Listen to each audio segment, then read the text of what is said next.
bonjour. En si peu de temps, on va donner quelques petites informations sur la levure boulangère.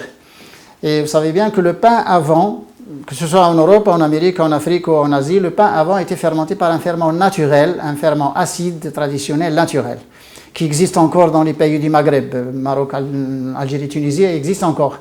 Et c'était un ferment composé par les bactéries lactiques et la levure, Saccharomyces cerevisiae. C'était pas Saccharomyces cerevisiae, c'était autre chose, c'était Candida milleri. Saccharomyces cerevisiae, il participe à 50%. Sinon, Candida milleri est plus important que Saccharomyces cerevisiae. Pourquoi? Il y a aussi Candida diastaticus et Candida inusitatus. Ces trois candidats, ils ont une diastase. Et c'est très important quand on a une diastase. Cette enzyme-là, il manque dans la nature. Quand on a une diastase, on a une oxydase et une peroxydase. Et ça, c'est très important. Et le ferment avant, c'était composé par des levures type Candida milleri diastaticus et inusitatus avec Saccharomyces cerevisiae, bien sûr, à côté des bactéries lactiques.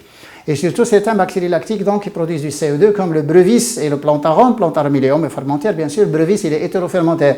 Et on a un type de brevis qui est appelé Lactobacillus San Francisco, actuellement qui est utilisé aux États-Unis dans la fermentation du pain. Le pain acide qu'on appelle sourdough. Et ce pain acide, il est le vrai pain. Sinon, le pain gonflé par la levure, ce n'est pas un pain, mais en beau, on mange de la farine mélangée avec de l'eau. On mange de la farine. Pourquoi? Parce que la fermentation du pain, normalement, doit amener à l'hydrolyse des phytates, l'acide phytique qui chélate les minéraux. Et il n'y a que les bactéries lactiques dans la nature qui hydrolysent les phytates. Donc, c'est la chose que nous avons découverte en 1992. Nous avons découvert que les bactéries lactiques hydrolysent les phytates. Et quand ils hydrolysent les phytates, c'est l'inositol hexaphosphate, l'inositol hexaphosphate, c'est l'IP6, c'est l'acide folique, et c'est l'acide phytique, pardon, pas l'acide folique, l'acide phytique, et cet acide phytique, il chélate les minéraux, il chélate le magnésium, le calcium et le fer. Et c'est pourquoi avant, disons d'ailleurs le corps médical, il admettait que les minéraux des céréales ne s'absorbent pas à cause de la chélatation par les phytates. Oui, c'est vrai, quand on fermente avec la levure boulangère, parce que la levure boulangère n'a pas la phytase, il n'hydrolyse pas l'acide phytique.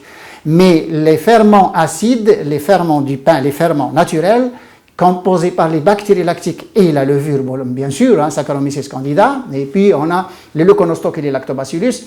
Il y a aussi, attention, les pédiocoques, surtout Pediococcus pentosaccius, qui est la bactérie la plus recherchée actuellement en probiotiques. Et ces bactéries lactiques, ils hydrolysent les phytates et ils libèrent certaines enzymes et ils acidifient le pain. Donc, pain acidifié avec phytates hydrolysés, on a les minéraux qui ne sont pas uniquement les minéraux, on a aussi des acides gras, donc les germes de blé, on a des acides gras, on a les acides aminés, on a les minéraux qui sont libérés, c'est une vitamine aussi. Et c'est pourquoi les gens qui mangeaient avant uniquement du pain, ils n'avaient pas de problème, ni d'anémie, ni de rien. Pourquoi? Parce que le pain était du bon pain, était fermenté par un ferment acide et les minéraux étaient libérés, ne sont pas chélatés, ne sont pas donc, pris par cet acide phytique. Et il y a une grande différence donc, entre le pain fait par la levure boulangère et entre le pain fait par les ferments acides. Et il faut que l'humanité revienne à la réalité. Et la réalité, c'est la fermentation du pain par le ferment acide. À un autre épisode et en si peu de temps. Au revoir.